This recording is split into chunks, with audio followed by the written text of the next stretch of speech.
Vamos à carta de Paulo aos Efésios. Abra a sua Bíblia, lá no capítulo 2.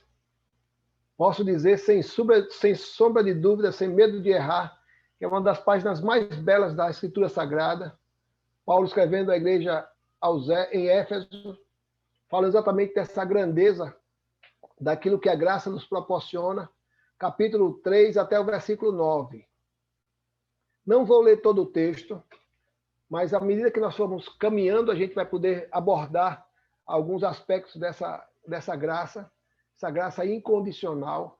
Quero apenas ler os versículos 8 e 9 do capítulo 2 de Efésios, capítulo 2, versos 8 e 9. Vou ler aqui na minha versão, e os irmãos vão poder acompanhar em suas Bíblias e suas versões, aquilo que o texto nos fala a respeito dessa graça, uma graça imerecida que o Senhor nos dá a cada dia, a cada oportunidade. Pois vocês são salvos, versos 8 e 9. Pois vocês são salvos pela graça, por meio da fé. Isso não vem de vocês, é dom de Deus, não por obras, para que ninguém se glorie. E eu comecei a aprofundar o conhecimento a respeito do o que era a carta, o que representava a carta de Paulo à comunidade em Éfeso, mostrando exatamente como podemos ser salvos, como adquirir a salvação.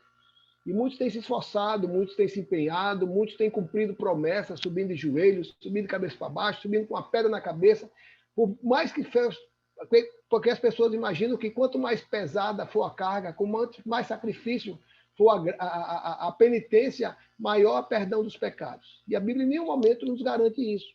Isso é tradição, isso é mentira, isso é entendimento distorcido daquilo que é a graça de Deus.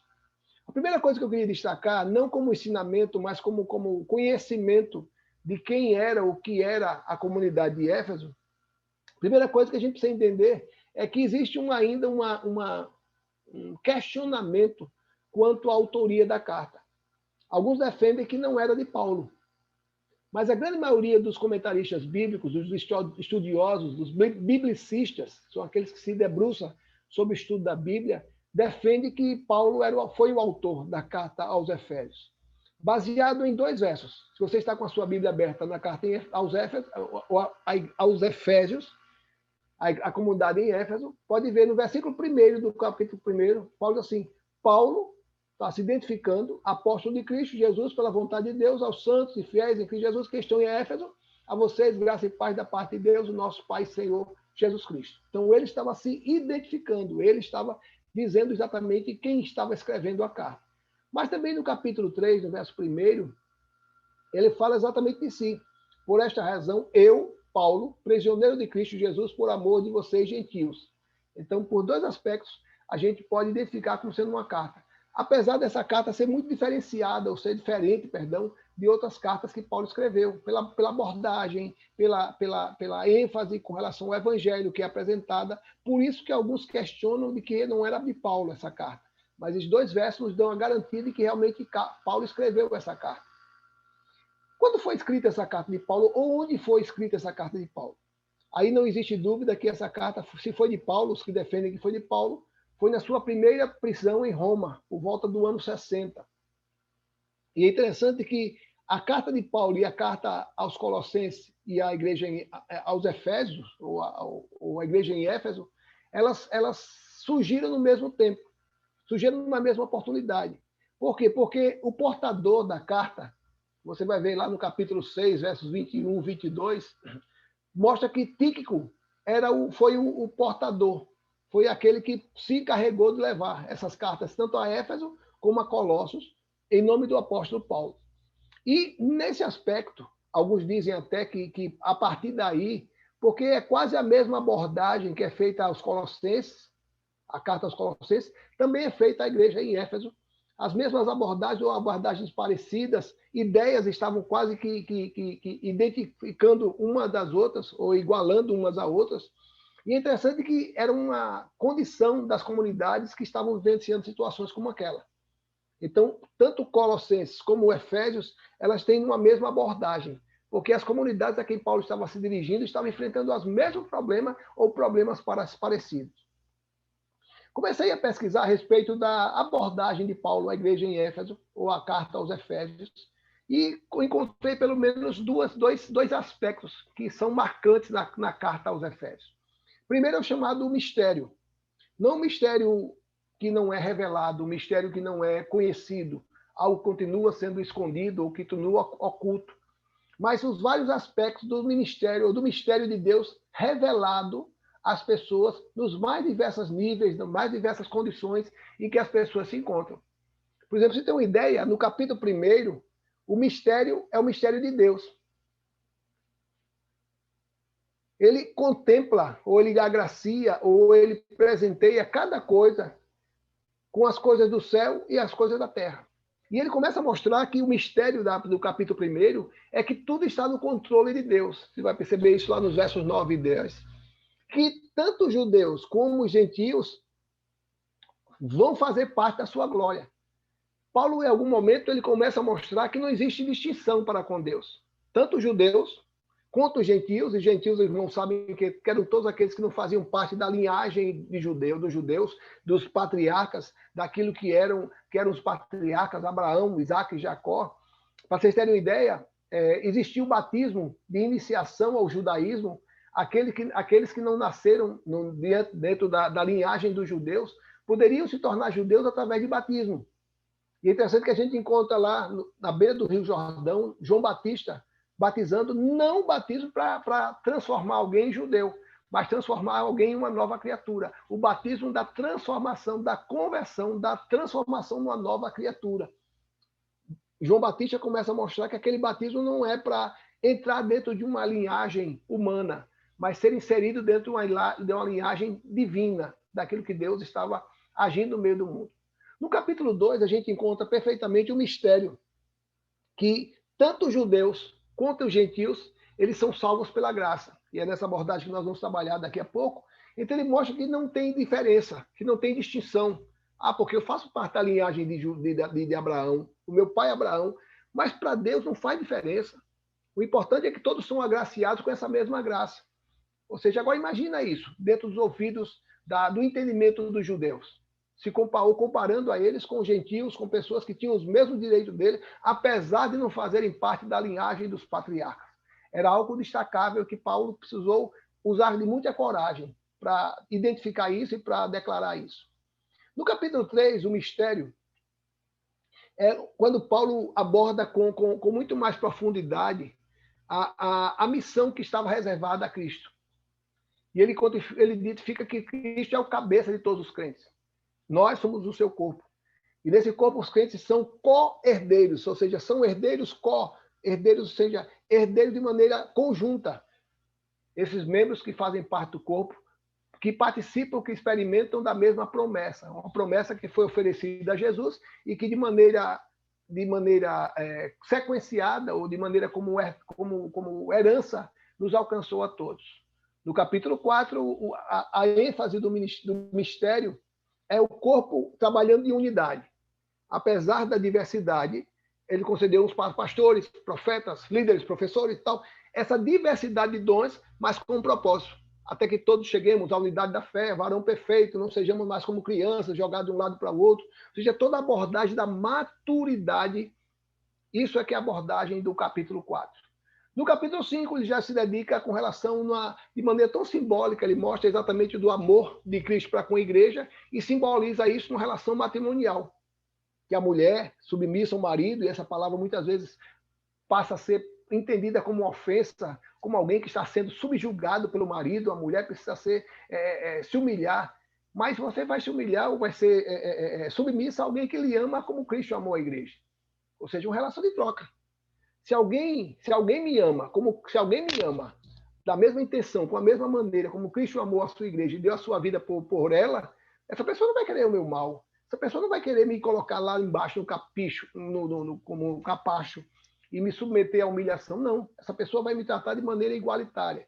Então, Paulo fala com muita propriedade a respeito dessa simbologia de Cristo e a igreja e do marido e a esposa, a maneira como eles se relacionam. Até que, por último, ele no capítulo 6, ele fala do evangelho, no qual ele é o embaixador desse evangelho em cadeias. Por isso que dá ênfase exatamente na maneira onde Paulo estava, quando escreveu essa carta. Mais uma vez, Paulo estava preso, preso não por ser desobediente, não por haver cometido algum erro grave, mas por anunciar o evangelho, o que entrava em choque com o pensamento e o desejo dos cristãos. Uma outra abordagem da carta também, que eu comecei a pesquisar e descobrir, é o amor. O amor ágape, o amor que dá sem esperar troca. O amor que se expressa através da ação, da atitude. Não é aquele amor romântico, o amor do eu te amo da novela, mas um amor que, ainda que não seja pronunciado com os lábios, mas é um amor atitude. Um amor que abre mão daquilo que lhe é mais caro em favor do outro. E, bom, Arivaldo, abra sua Bíblia, por favor. Em Apocalipse, capítulo 2, verso 4. A gente vai perceber que esse amor que tanto Paulo prega ainda precisava ser aperfeiçoado, porque a carta, perdão, a epístola, o livro de Apocalipse, chamado Revelação, foi escrita provavelmente 30 anos depois da carta de Paulo à igreja em Éfeso, aos Efésios. E aí, no próprio carta à igreja em Éfeso, lá em Apocalipse, o anjo da igreja que está em Éfeso, ele aborda ainda a necessidade de haver amor no meio da igreja. Ou seja, eles não haviam aprendido, 30 anos depois, o mesmo amor exigido pelo apóstolo Paulo, por volta do ano 60. No ano 90, o próprio João, agora já como colocado, um exilado na ilha de Patmos, destaca a necessidade dessa igreja de experimentar desse amor genuíno, desse amor que começou em seus corações. O que é que diz, Morivaldo, por gentileza, o capítulo 2, verso 4 de Apocalipse? O anjo da igreja que está em Éfeso, o que é que ele diz? Tendo, porém, contra ti que abandonaste o teu primeiro amor.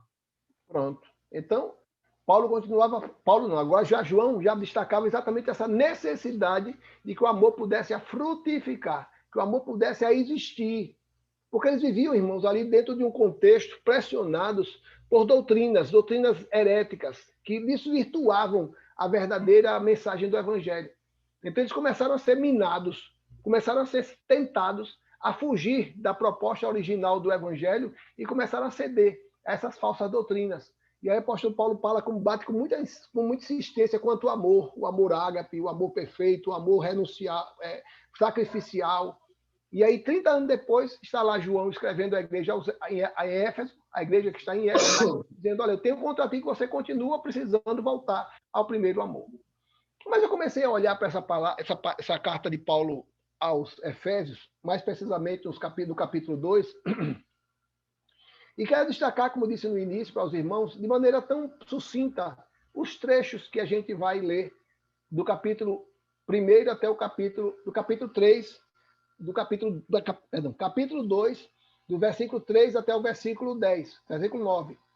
E aí eu quero ler do versículo 3 até o versículo 5. Diz assim, capítulo 2 de Efésios, capítulo 2, versículos 3 a 5.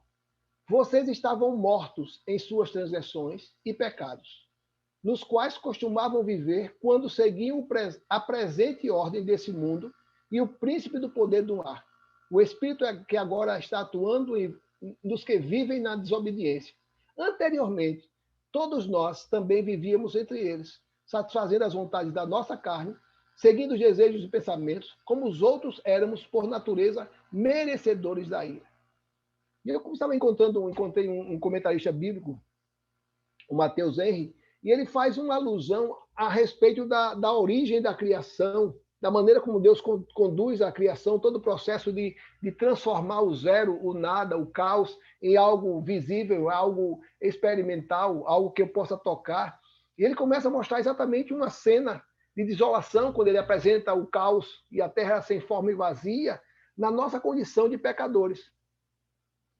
Quando ele mostra exatamente dessa condição em que nos encontrávamos. Na verdade, eu li o versículo 1 a 3, perdão. Falando exatamente da nossa condição de ter alguma coisa, de exigir alguma coisa da parte de Deus. Vocês estavam mortos, vocês não tinham virtude, vocês estavam em transgressão, vocês estavam em pecado, não tinham nada que pudesse assegurar o perdão dos pecados de vocês. Então, o Mateus Henry, ele fala exatamente dessa simbolismo, da situação do mundo, quando aí não existia nada, o caos, e a terra era sem forma e vazia, lá no capítulo 1, verso 2 de Gênesis, com a condição em que nos encontramos como pecadores, mortos em nossa natureza. A segunda abordagem do Matheus Henrique, fazendo essa alusão ao simbolismo da ilustração da criação do mundo com a condição nossa, humana, de resgate, de restauração, ele fala que Deus começou a agir, a partir do versículo 2, Deus começou a agir, capítulo 1 de Gênesis, verso 2, Deus começou a interferir naquele caos, naquela inexistência de tudo.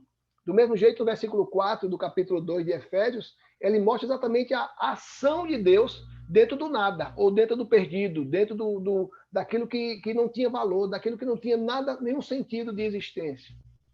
E aí, o Matheus Henrique volta ao capítulo 1 de Gênesis, e aí ele fala exatamente do contexto da criação. No primeiro dia, Deus criou, o segundo dia, terceiro dia, até que chegou no sexto dia, ou seja, todo um processo de transformação. E aí ele nos remete lá para o capítulo 2 de Efésios, versículo 5, quando ele fala exatamente dessa condição desse novo homem restaurado, esse novo homem liberto das garras do pecado, daquilo que estava aprisionando ele, ou quem sabe estava afastando ele desse Deus que tanto desejava tê-lo de volta. Destaquei pelo menos três ensinamentos dos versículos, 1 a 3. Primeira coisa é a realidade. Ele começa partindo da nossa condição anterior. E ele diz assim, vocês estavam mortos. Quem está morto não tem vontade, quem está morto não tem desejo, quem está morto não tem vida, quem está morto não tem direito a nada. Então, Paulo começa a mostrar a nossa condição. Qual era a sua condição? Morto. Se você estava morto, você estava sem vida. Se você estava sem vida, você estava sem direito. Se você estava sem direito, você estava sem nenhuma virtude. Porque tudo aquilo que você havia experimentado havia sido deixado no momento da sua morte. E é tão bom, irmãos, entender que todo esse processo que ocorreu em nossas vidas ocorreu a partir da ação de Deus. Não foi nada meu, não foi nada seu. Ainda que o irmão e a irmã possam ter alguma virtude, isso é obra unicamente de Deus. O seu amor tão grande por nós nos leva a entender que de alguém que estava morto, incapaz de resolver alguma coisa, Deus transforma a vida. Deus dá vida, Deus a oferece, Deus dispõe àquela pessoa uma graça imerecida. Quando eu continuo lendo os versículos 1 até o versículo 3, eu comecei a destrinchar cada um dessas frases específicas. Ele diz assim, vocês estavam mortos em suas transgressões e pecados. Ou seja, Deus olhou para nós, irmãos, e não encontrou nada de bom. Nada que ele fosse, eita, esse ali, aquele é o homem, fui eu que fiz. É tão bom quando a gente pode olhar para um filho da gente e encontrar virtudes, encontrar coisas que muitas vezes nos identificamos, coisas que eles aprenderam conosco, coisa que a gente segurou ele para andar e começou a dar os primeiros passos, que tem muito a ver com aquilo que eu fiz ou com aquilo que eu fazia, a maneira de pegar na caneta, a maneira de olhar, muito daquilo que foi o exemplo do pai e da mãe, a gente poder ver nos seus filhos. Mas a nossa realidade como pessoas, como espirituais, Deus olhava para nós e não via nada daquilo que ele havia pensado. Deus olhava para nós e não via nada que pudesse compensar esse seu amor em nos criar, em nos conceber. Lembro da experiência do capítulo 5 de Gênesis, quando a Bíblia diz que Deus começou a olhar para a humanidade e ele usa uma palavra que para nós tem um sentido talvez dúbio ou contrário. Deus se arrependeu de ter criado o homem. Deus não se arrepende de nada. Mas naquele momento o Senhor está olhando para o mundo assim, o que foi que eu fiz com esse homem?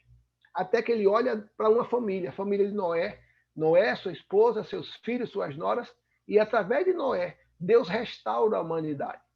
É tão bom, irmãos, entender que Deus está olhando para cada um de nós, assim como olhou para Jó, e pôde distinguir Jó no meio de toda uma igualdade de pecado. Jó era um homem temente a Deus, que se desviava do mal, e vivia uma vida que era notada até por Satanás.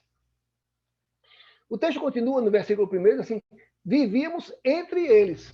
Ou seja, aquilo que nós fazíamos, pulei. Mortos em transgressões e pecados, e vivíamos segundo a ordem do mundo.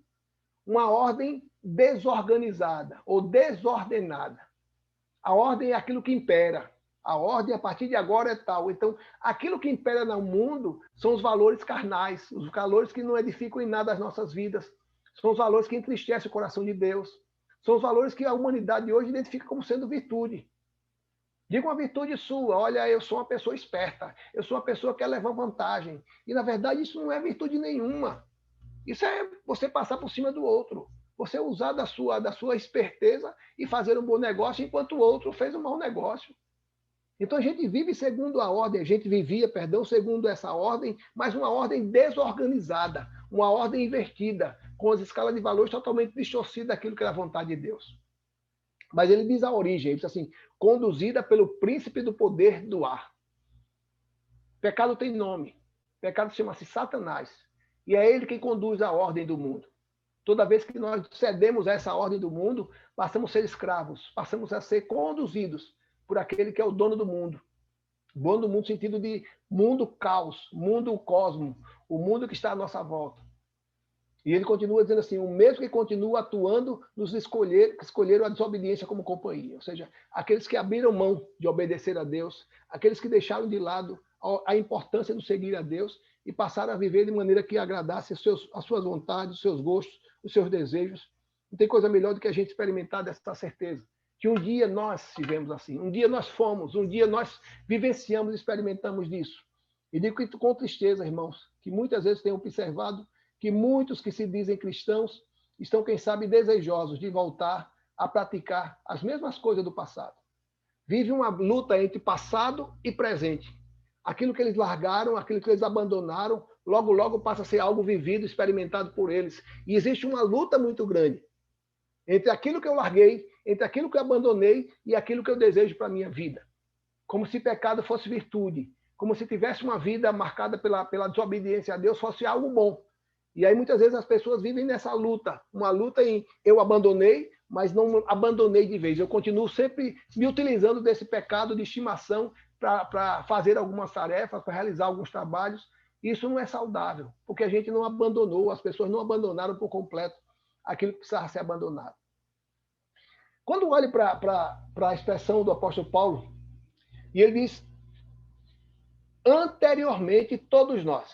Aí ele está falando de uma condição. Nós, antes de conhecer Jesus, e aí vem bater na mesma tecla, antes de conhecer Jesus é uma coisa, mas muitos, ainda que conheçam a Jesus, teimam em continuar praticando as mesmas obras. Ainda que conheçam Jesus, continuam buscando refúgio, auxílio nas obras que fazia, as obras da carne ou as obras das trevas. E ele mostra exatamente a condição em que nos encontramos. Anteriormente, todos nós vivíamos entre eles. O entre eles dá o sentido de copiando as suas práticas.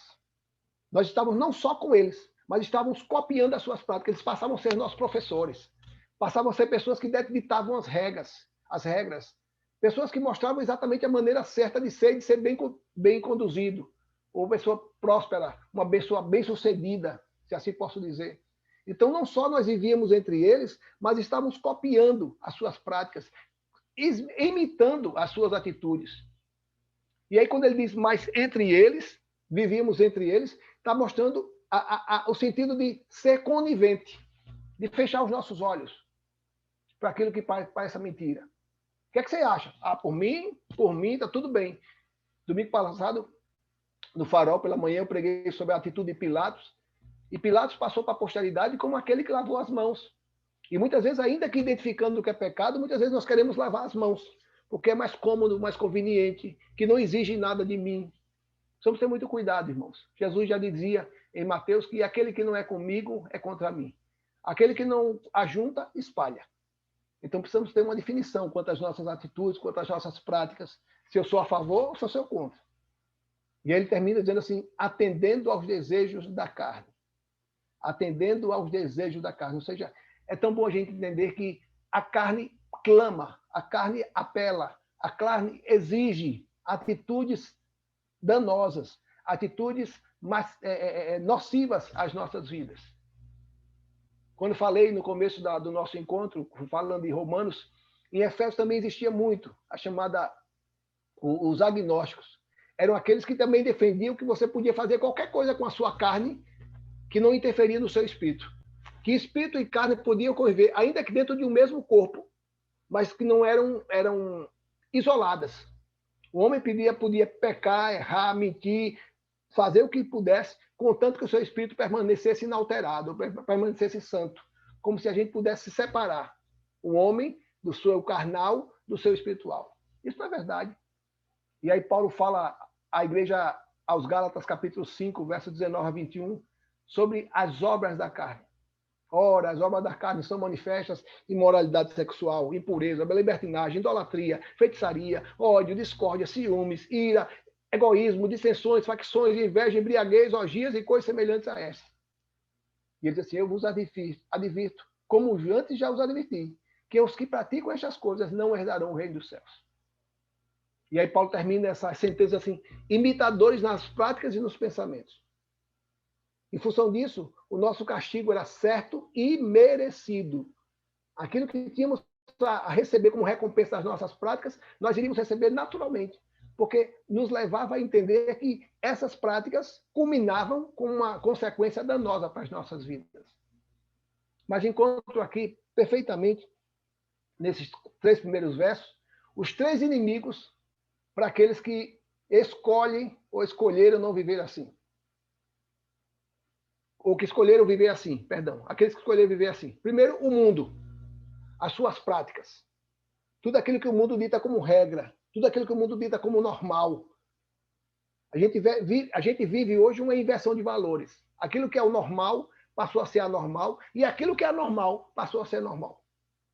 O segundo inimigo para aqueles que escolheram viver assim é o diabo. Que vai fazer de tudo para seduzir aquela pessoa, para não deixar com que ela venha se desvencilhar daquilo que ela está tentando. E o diabo age com os seus ensinos e com os seus seguidores. Com aqueles que já estão perdidos, com aqueles que já estão tomados pela lama do pecado. E aí, ao invés de nos levantar ou nos incentivar a sair do pecado, eles nos convidam a cair na lama, a retroceder e nos colocar no mesmo nível de inferioridade que eles. Quantas vezes as pessoas estão tentando se libertar de um vício e ao invés das pessoas estimularem aquela pessoa a se libertar, oferecendo, quem sabe, um emprego, oferecendo uma oportunidade, oferecendo um prato de comida, não, aquelas pessoas oferecem muitas vezes um copo de cachaça que vai fazer com que a pessoa não se liberte, mas se afunde mais ainda no pecado. E o terceiro inimigo que eu percebo é a carne. A nossa carne, a nossa fraqueza, a nossa falibilidade, as nossas limitações. Nós somos carnais. Nós somos carnais. Os nossos olhos, se não forem, a Bíblia diz, se não forem sábios, eles vão nos conduzir por caminhos tortos, caminhos que vão nos desviar de Deus. Então, esses 3 inimigos vão marcar a nossa história, vão marcar a história daqueles que estão escolhendo não seguir a Jesus. O mundo, com as suas práticas, com seus modismos, com aquilo que tudo é normal, com tudo que todo mundo faz. O diabo, com aquilo que ele passa a ensinar: olha, se fosse você, eu fazia isso. Olha, se eu fosse você, como disse lá no capítulo 3 de Gênesis, quando convenceu Eva de que se ela comesse aquele fruto, ao invés daquilo que Deus havia dito que ela morreria, ela se tornaria igual a Deus. E quantas vezes as pessoas têm sido enganadas, iludidas. Se você pegar esse dinheiro aqui, você vai ficar uma pessoa muito feliz. Se você trair a sua esposa, você vai ser um homem realizado. Você vai ter prazeres que você não tem na sua normalidade. Quantas vezes, irmão, nós somos tentados e o Senhor tem nos sustentado com as suas mãos fortes, para que a gente não venha tropeçar, para que a gente não venha retroceder do caminho que tem escolhido seguir a Jesus. E por último, o que ele diz, como eu disse, Tiago, a carne, a nossa fragilidade, os nossos defeitos, as nossas imperfeições. E cada vez mais tem sido um desafio para resistir, para dizer não, apesar de tudo à nossa volta, a culminar ou contribuir para que a gente possa fazer. Agora sim, versículos 4 a 7, diz assim: todavia, talvez a sua Bíblia tenha mais, ou todavia, ou mais, Deus, que é rico em misericórdia pelo grande amor com quem nos amou, deu-nos vida juntamente com Cristo. Quando ainda estávamos mortos em transgressões, pela graça vocês são salvos.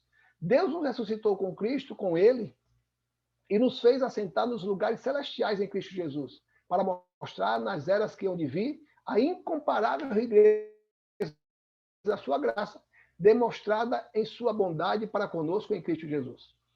E aí eu começo a olhar o nosso contraste. Nós lemos do versículo 1 até o versículo 3, e agora o versículo 4, versículo 4 ao versículo 7, é Deus. Apesar de mais Deus. Apesar de toda uma vida marcada pelo pecado, pelo abandono de Deus, pelo virar as costas para Deus, abrir sendo conivente com as práticas danosas do pecado, da carne, da concupiscência. E aí Paulo entra numa nova abordagem. Mas Deus, ou seja, tudo isso é coberto, tudo isso é mudado pela ação e intervenção de Deus. Declaro sem dúvida, sem medo de errar, que é uma das junções. A nossa condição e a condição de Deus é uma das junções, uma das transições mais ricas da palavra de Deus, de toda a Bíblia. Apesar de toda a nossa escolha, de nossa vida pregressa, de nossas atitudes, do nosso comportamento, mas Deus, e aí já vira a página da nossa vida, da nossa história, já nos dá uma condição de filhos. A gente consegue entender que a gente sai de um contexto de destruição, de desespero, ali do vale da morte, para experimentar das delícias do reino do Filho de Deus. Ou seja, a gente sai de uma vida pregressa de abandono, de pecado, de destruição, de anulação de Deus em nossas vidas, e aí Deus nos resgata, nos tira do lodo, nos tira da devassidão e nos traz de volta para a sua convivência. É interessante que quem age assim não sou eu. Não é você que faz assim. Porque eu não tenho condições de me libertar. Por conta própria eu não vou me libertar. Por conta própria você não vai conseguir. Não tente, você não vai conseguir. A ação é unicamente de Deus. Deus é o autor da mudança. Ninguém mais teria condições de fazer. Só um Deus, na sua condição de todo-poderoso, poderia fazer o que ele fez e o que ele faz. Por mais que eu deseje, por mais que eu anseie, eu não posso conseguir vencer as adversidades, aquilo que muitas vezes causa dano na minha vida. É Deus que me resgata, é Deus que me tira, é Deus que olha para mim e me contempla com um olho de pai, com um olho de pai, um olho de caridade, um olhar de caridade. Quando eu estava lendo essa expressão, eu me lembrei da parábola do filho pródigo. Não posso deixar de lembrar dessa experiência do filho pródigo. O momento em que ele sai de casa, cheio de ânsia, desejos, vontades, sonhos, planos e projetos, e aí passa por uma vida estável, uma vida abastada, porque estava com dinheiro, os amigos se aproximam dele, e ele começa a gastar aquele dinheiro de maneira irresponsável. Mas dinheiro não dá em árvore, como meu pai dizia, dinheiro não dá em árvore. A gente imaginava que a gente ganhava muito dinheiro e podia gastar conforme bem entendesse. No momento em que ele começa a entrar em declínio e perder tudo que tinha, tenta encontrar trabalho, não encontra, vai comer do farelo dos porcos, e nem isso as pessoas davam. E até que no capítulo 15 de Lucas, a partir do versículo 17, vejo de maneira tão coerente a mesma abordagem que o apóstolo Paulo faz aos Efésios, à igreja em Éfeso. Jesus está contando a parábola. Aquele momento em que o filho abre os olhos e se descobre na situação em que ele está. Eu, como filho, estou aqui vivendo pior do que o empregado da casa do meu pai. Aí lá no versículo 17 ele diz assim: quantos empregados do meu pai têm comida de sobra e eu aqui morrendo de fome? Eu me porei a caminho e voltarei para meu pai e lhe direi: pai, já tinha tudo decorado o que ele ia fazer. Pai, pequei contra o céu e contra ti. Não sou mais digno de ser chamado teu filho. Trata-me como um dos teus empregados. Depois que ele mentalizou, depois que ele decorou essa frase, essa abordagem, essa explicação, esse desejo de ser aceito, não mais como filho, porque ele não tinha direito, mas como um escravo. Quem sabe ele pudesse comer melhor do que ele estava comendo. Como escravo, ele teria uma vida mais digna do que agora que ele estava vivendo. A seguir, levantou-se e foi para seu pai. Estando ainda longe, seu pai o viu e, cheio de compaixão, correu para o seu filho, o abraçou e o beijou. E o filho lhe disse: pai, peguei contra o céu e contra ti, já não sou mais digno de ser chamado seu filho. E aí vejo exatamente esse contexto, essa transição que falei anteriormente, esse mais, contudo, todavia, mais o pai. Ele nem terminou de completar a frase. Ele nem pediu para ser um dos jornaleiros, dos empregados do pai dele, porque ali mesmo o pai retrucou, cortou a sua sentença, o seu discurso, e disse: não, peraí. Mas o pai disse aos seus servos: depressa, tragam melhor roupa e vistam nele. Toquem um anel em seu dedo e calçado em seus pés. Tragam um novilho gordo e matem-no. Vamos fazer uma festa e comemorar, pois este meu filho estava morto e reviveu. Estava perdido e foi achado, e começaram a festejar. Eu vejo, irmãos, cada dia Deus fazendo isso com a gente. Quando eu me apresento diante de Deus quebrado, machucado, maculado pelo pecado, envergonhado por aquilo que eu fiz diante de Deus. Diga, Senhor, me perdoe, mas o Pai o recebe. Me trate como dos seus jornaleiros. Eu não sou digno de ser chamado teu filho, mas o Pai, todavia, contudo, o Pai nos recebe, apesar de não merecermos. Sabe, irmãos, quando Paulo fala no capítulo 2, a partir do versículo 4, ele diz assim, um dos atributos mais preciosos desse Deus é a sua riqueza de misericórdia, ou em misericórdia. É um Deus que está produzindo a cada dia misericórdia em nossas vidas. Quando ele age, age como misericórdia. Está afirmando que não apenas o que ele é, mas o que ele é capaz de fazer. E aí Paulo diz assim, pelo grande amor com que nos amou. A misericórdia de Deus se estende a todos aqueles que ele ama, aqueles que ele quer bem, ou seja, toda a humanidade. Todos nós somos agraciados com a misericórdia de Deus. Muitos não recebem, porque não querem. Mas não é fruto de um pai que limita a dar a alguns, não. Ele dá a todo mundo. Pena que alguns não querem, ou não aceitam, ou não reconhecem, ou nem acreditam. É tão bom de entender que Deus sempre age conosco com misericórdia. E nunca como merecíamos ser tratados. Graças a Deus, Senhor. Obrigado. Porque o Senhor sempre age em meu favor, usando a tua misericórdia como uma régua, como um padrão. E nunca como eu mereço ser tratado. Enquanto essa explicação, essa abordagem lá no Salmo 103, versos 8 a 12, quando ele mostra exatamente essa grandeza desse Deus misericordioso, que age assim indistintamente, não é porque eu sou mais, sou menos, sou bruto, não é nada por isso. Salmo 103, versos 8 a 12, diz assim, o Senhor é compassivo e misericordioso, muito paciente e cheio de amor. Não acusa e nem acusa, nem cessa, nem fica ressentido para sempre. Não nos trata conforme os nossos pecados, nem nos retribui conforme as nossas iniquidades. Pois como o céu se eleva acima da terra, assim é grande o seu amor para com aqueles que o temem, e como o Oriente está distante do Ocidente, assim ele afasta para longe de nós as nossas transgressões. Isso é movido pela misericórdia de Deus. Isso não é mérito nenhum da minha parte. Imagino que também não é da sua parte. É um Deus que age, porque é o natural dele. É o atributo natural de Deus, é a misericórdia. É um Deus que está sempre pronto a oferecer a gente misericórdia. A intervenção de Deus sempre se dará em meio à nossa incapacidade.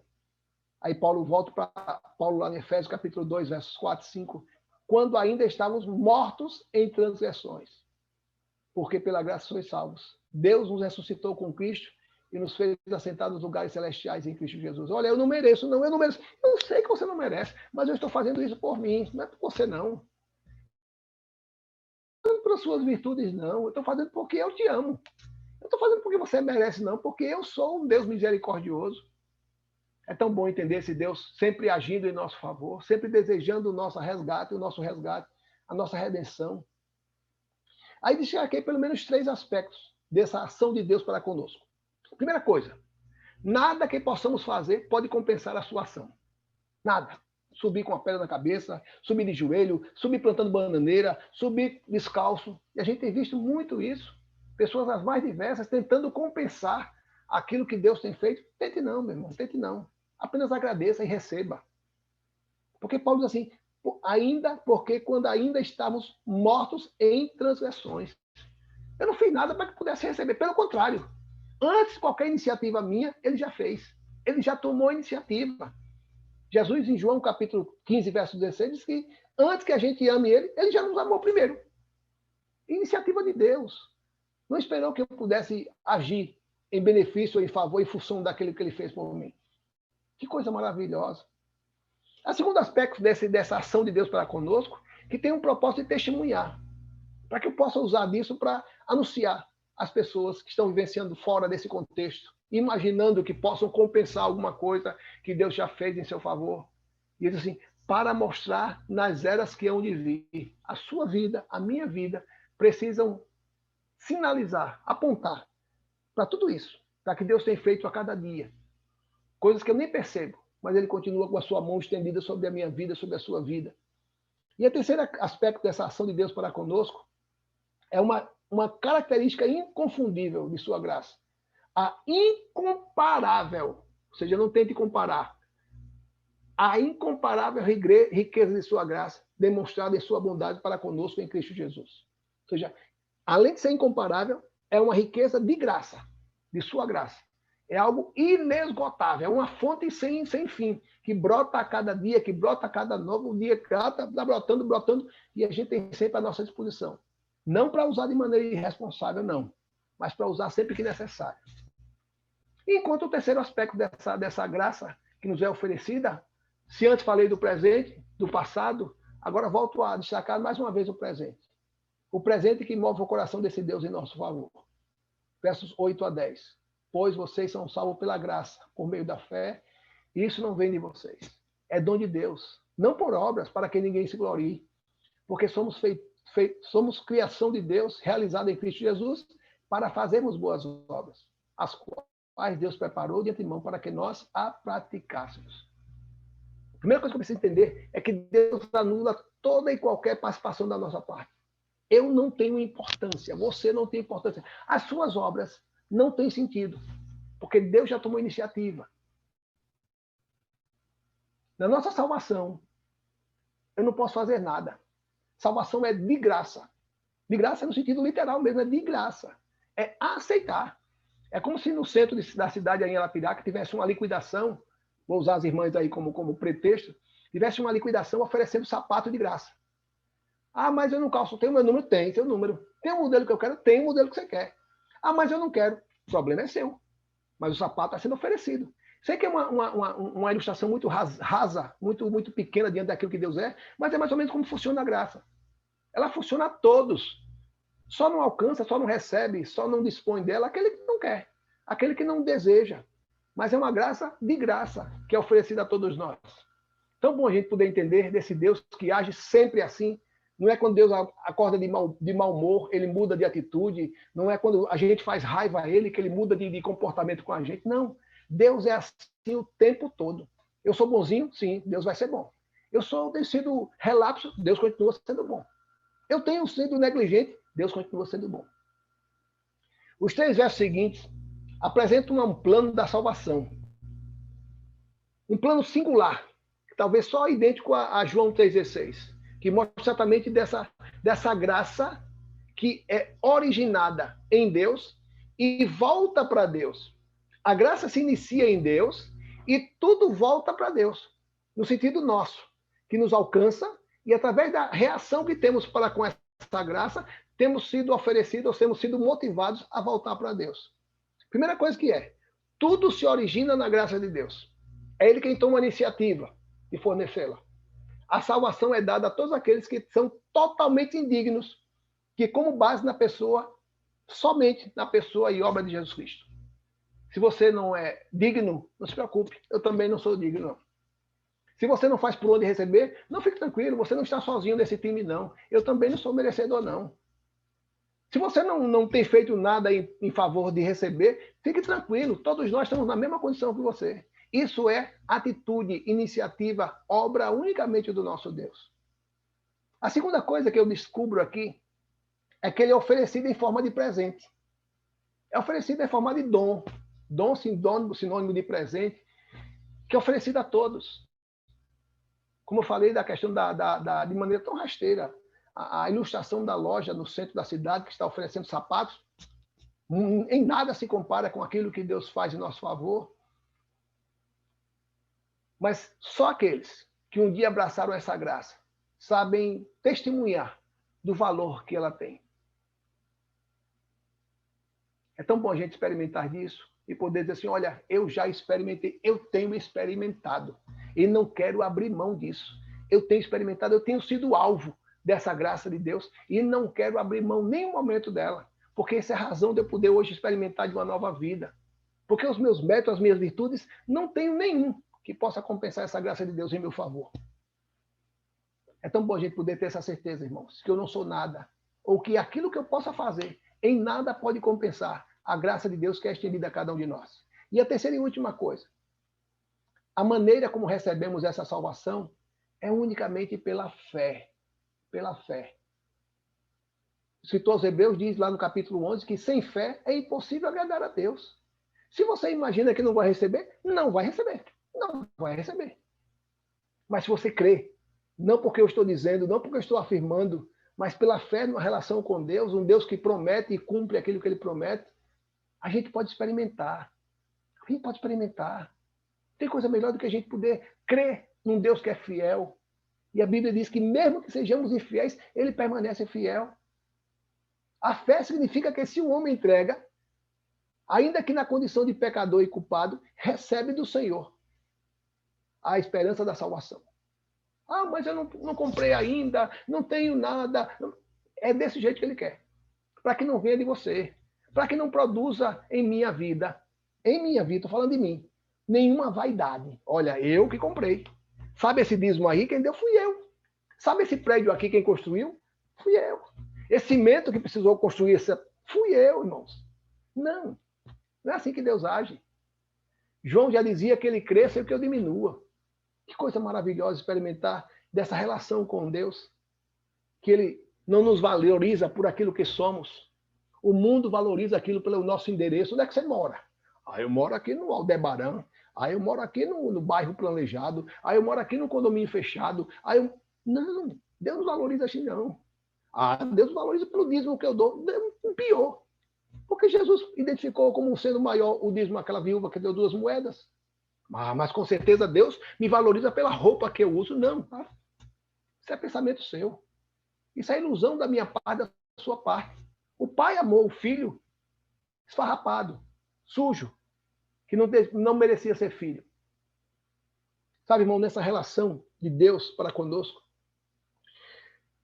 é uma relação que nos move, ou que move o nosso coração em aceitar pela fé, é que essa verdadeira salvação é a entrega de uma pessoa por uma pessoa. Ele se deu em seu favor. Ah, mas eu não tenho. Ele já se deu, ele já se entregou. Essa pessoa, a pessoa de Cristo, se entregou por essa pessoa, se entregou por essa pessoa. É troca. É a troca do sacrifício, que aquela cruz que era minha, que era sua, ele tomou o meu lugar. Por isso, o seu merecimento, o meu merecimento e os nossos esforços, eles são anulados. Lembra do morto, lá no começo do verso? Um morto não pode fazer nada por si mesmo. Está morto. Mas aquilo que Deus faz a nós, irmãos, é um presente gratuito e incondicional. É apenas com base nisso que Deus oferece a salvação. O presente de Deus é a salvação pela graça e através da fé, e é oferecida a todos em todos os lugares. Não tem coisa melhor do que a gente se relacionar com Deus assim, que nos ama de maneira incondicional. Ah, mas eu caí, ele te ajuda a levantar. Ah, mas eu frustrei o coração de Deus, não importa. Ele te ajuda a se reerguer, se colocar novamente no caminho. Tem coisa melhor do que nos relacionarmos com Deus. Porque muitas vezes, irmãos, a gente se relaciona com gente que muitas vezes diz que perdoa, mas guardou aquele sentimento num canto do coração, lá no cantinho do coração, e sempre que vem à tona, tá pensando que eu esqueci, foi em 1940, você disse assim, assim, assim, e sempre está sempre passando na nossa cara, com o perdão da palavra, aquilo que nós fizemos. E já disse que tinha perdoado. Mas você não disse que perdoa, mas não esqueço. E é tão bom nos relacionarmos com um Deus que esquece, que perdoa, que joga na profundeza do abismo tudo aquilo que confessamos de coração, sinceramente, diante desse Deus, e Ele nos perdoa. Senhor, eu quero te pedir perdão pelo pecado de ontem. Você já pediu perdão? Já. Já esqueci. Não lembro mais não qual foi o pecado, não. Nem lembro mais qual foi o pecado. É assim que Deus faz com a gente, irmãos. E aí encontrei uma ilustração. Gosto sempre de terminar as reflexões com uma ilustração, e eu queria compartilhar essa ilustração com os irmãos. Não sei se todos conhecem, imagino que alguns devem conhecer. É a ilustração do lençol branco. E a ilustração diz assim: um filho não se dava bem com seu pai. Ele achava ruim ficar em casa, do lado do seu pai, e muitas vezes ele discordava do seu pai. E aquela briga era constante, uma discórdia entre ele e o pai. Considerava o seu pai um chato, um cara ultrapassado, com ideias antigas. Então resolveu, da noite para o dia, sair de casa. Ele morava no interior, em uma fazenda, onde passava uma estrada de ferro, o trem. Então ele fez sua mala, colocando as suas roupas dentro, e ficou à beira da estrada. Quando o trem de carga passou, ele entrou no vagão e foi embora sem se despedir de seus pais. E aí foi vendo a casa se distanciando, até cada dia mais longe, e foi viver a sua vida. Ele havia dito para seu pai que nunca mais voltaria, e essa era uma decisão irrevogável. Era uma decisão que não tinha não tinha volta. Era algo decidido em seu coração.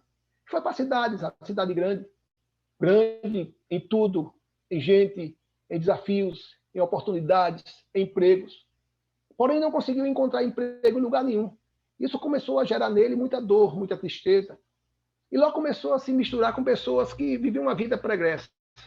Começou com os vícios, começou a se aprofundar nos vícios, começou a traficar, começou a cada dia mais afundar no fundo do poço. E aquele homem que parecia ser alguém que tinha tomado uma decisão irrevogável de manter uma vida diferente daquela que eu tinha prometido a seu pai, ou que teria um outro homem quando saísse da sacada do seu pai, ele começou a caminhar na contramão de tudo aquilo que ele discordava. Começou a ter amigos que queriam sempre induzi-los ao mal, a começar a pequenos furtos, começou a usar drogas, começou a ser um traficante, ou seja, todos os valores que havia trazido da casa do pai, ele começou a renegar e a fazer totalmente o contrário. A vida dele passou a ser uma total escuridão, passou a ter total uma negação de tudo aquilo que ele havia visto ou ainda que experimentado na casa do pai. E assim ele foi vivendo, até o dia que se cansou. Cansou daquela vida e caiu em si e se lembrou da casa do seu pai, da fazenda do seu pai, sentiu vontade de voltar para a fazenda, largar aquela vida e voltar para a casa do seu pai, mas pensou consigo mesmo, mas agora meu pai não vai querer me receber. Meu pai vai me desprezar. Meu pai é um homem muito duro. Agora eu sou um dependente de drogas, mas eu vou escrever uma carta para o meu pai. E decidiu escrever uma carta para o pai. E a carta ficou mais ou menos assim: pai, minha vida está destruída. Depois que eu saí da fazenda, minha vida virou um inferno. Eu reconheço que eu estou mal de mal a pior. E só existe uma saída: eu voltar para a sua casa e o Senhor me receber em casa. Eu sei que eu não sou digno para voltar à sua casa. Eu pensava que eu era feliz a partir do momento que saísse de casa, mas agora sei que eu sou infeliz longe de casa. Se o Senhor pudesse me receber, eu seria uma pessoa mais feliz do mundo. E continua escrevendo uma carta sincera, transparente, autêntica ao seu pai. Pai, eu não tenho coragem de ir até aí, mas eu te peço uma coisa. Eu vou pegar aquele trem novamente e vou passar pelo caminho e vou passar pela frente da casa. E se o senhor quiser me receber de volta, coloca um lençol amarrado naquela árvore em frente da casa. Se o senhor quiser que eu volte para casa, e eu de dentro do trem vou ver como é o sinal que o senhor colocou o lençol, e se o senhor colocou o lençol, eu vou descer e vou ser recebido em casa. Mas se o senhor não colocar o lençol, eu não vou voltar, e sei que o senhor tem toda a razão em não me receber de volta. E assim ele esperou algumas semanas, e no dia que ele havia combinado, ele pegou o trem, que na verdade mandou a carta, enviou a carta, esperou o tempo que aquela carta pudesse chegar na casa do seu pai, e no dia que havia combinado, ele pegou o trem. Juntou todas as suas coisas, estava imundo, sujo, barbudo, unhas compridas, magro, doente, fraco, mas ele pega o trem. E no caminho ele vai pensando: se meu pai quiser que eu volte, ele vai amarrar ou vai colocar um lençol amarrado naquela árvore, mas se o lençol não estiver, é porque ele não me quer mais me ver. E quando o trem passava pela fazenda do seu pai, ele avistou uma árvore, e nessa árvore tinha um grande lençol branco amarrado. E o trem continuou, e surgiu outra árvore, e naquela árvore também tinha um outro lençol grande amarrado. E surgiu outra árvore com outro lençol, e o filho começou a chorar. E a cada árvore que passava, um lençol branco estava amarrado. E em todas as árvores daquela fazenda, centenas e centenas e milhares de lençóis brancos e amarrados. E o filho, então, quando o trem passou pela fazenda, toda a casa, todas as árvores com lençóis amarrados, e o pai do lado de fora esperando o filho, saltou do trem, abraçou seu pai com alegria, e ele chorava dizendo: pai, me perdoa. E o pai não precisava dizer mais nada, porque todos aqueles lençóis brancos já haviam falado por ele. É assim que Deus faz com a gente, irmãos. É assim que Deus faz com a gente. Sabe que a cada erro, a cada falha, a cada pecado, Deus tem um lençol branco pendurado na árvore para garantir a você e a mim que Ele nos perdoa, que os pecados que podemos cometer e confessá-lo, Ele perdoa cada um de nós, conforme, não os nossos méritos, não conforme as nossas virtudes, mas conforme o seu grande amor, um amor incondicional, que ama a todos. E o problema de Deus, muitas vezes, não agir em nossas vidas, é que o problema é nosso, que não permitimos que Deus haja, que Deus faça a sua obra em nossas vidas. Louvo a Deus por suas vidas, pela companhia que os irmãos têm tido para comigo, pela vida da irmã Irailda, pela vida do Jair, que chegaram depois. Sejam bem-vindos. Deus continue nos abençoando e dando-nos essa certeza. Tem um lençol pendurado na árvore para você. Não, tem um não, tem vários, tem milhares de lençóis pendurados nas árvores, dizendo que Deus te ama, que Deus te perdoa, que Deus te recebe novamente como filho. Tenha certeza disso. Tome posse disso. Mas não pense que isso foi virtude sua. Não, não é virtude minha. Isso é ação de Deus, uma ação incondicional desse Deus para conosco. Vamos orar? Muito obrigado, Senhor. Muito obrigado pelo privilégio de sermos chamados teus filhos, ainda que não mereçamos, ainda que não tenhamos feito por onde receber esse prêmio, esse dom. Recebemos essa distinção, Senhor. Tu nos ama de maneira incondicional. E o teu amor não ficou preso à palavra, não ficou preso à Bíblia, não ficou preso ao Novo Testamento. O Senhor continua nos amando hoje, porque somos os mesmos de ontem, Senhor. Somos os mesmos pecadores, falhos, muitas vezes ingratos, muitas vezes não correspondemos à tua expectativa, muitas vezes não levamos a cabo aquilo que prometemos diante do Senhor, mas, Senhor, nos perdoa, porque estamos dentro de ti, dizendo de coração, Senhor, nos perdoa, porque é assim que temos reconhecer que tu és um Deus amoroso, misericordioso e que perdoa todos de maneira indistinta. Obrigado pela vida dos meus irmãos, das minhas irmãs, que têm sido companheiros, Senhor, e companheiras nessa jornada. Quase 2 anos nós estamos juntos. E eu tenho sentido, Senhor, do Senhor, que esses teus servos, essas tuas servas, têm sido companheiros, têm sido companhia nessa jornada. Ajuda-nos, Senhor, a permanecermos juntos, até o dia que o Senhor quiser, até o dia que o Senhor determinar, mas que possamos cumprir cabalmente a missão que nos foi confiada, Senhor. Tomar posse do perdão que nos é oferecido de maneira gratuita, de maneira incondicional. Abençoa cada família aqui representada, visita aqueles que não puderam estar aqui, que escolheram não estar aqui também, aqueles que escolheram não estar aqui. Visita, Senhor, cada um deles, que eles possam sentir a necessidade, assim como o alimento, assim como a água sacia a fome, sacia a sede, também possam encontrar em Ti, Senhor, necessidade diária, de busca, de orientação, de discernimento quanto às suas vidas, Senhor. Visita os nossos lares, dá-nos cada vez mais sabedoria para ensinar os nossos filhos, não com nossos lábios, mas com o nosso exemplo, com o nosso testemunho, Senhor. Orienta-nos em tudo. Nós esquecemos de orar pelo Lucas, mas queremos apresentar a vida do Lucas, ele está aqui em Maceió. Tu possas visitar ele nesse trabalho, que ele possa ganhar, assim como tem ganho o seu salário com o suor do seu rosto. E a tantos outros, Senhor, que têm trabalhado, tu possas estar compensando a cada um deles, pela dedicação, pelo empenho, e que essa dedicação possa se espalhar ou se espelhar na tua obra, no teu trabalho, no teu serviço, Senhor. Nos guarda em tudo e perdoa os nossos pecados. No nome santo de Jesus que nós oramos, já te agradecemos. Amém. Amém.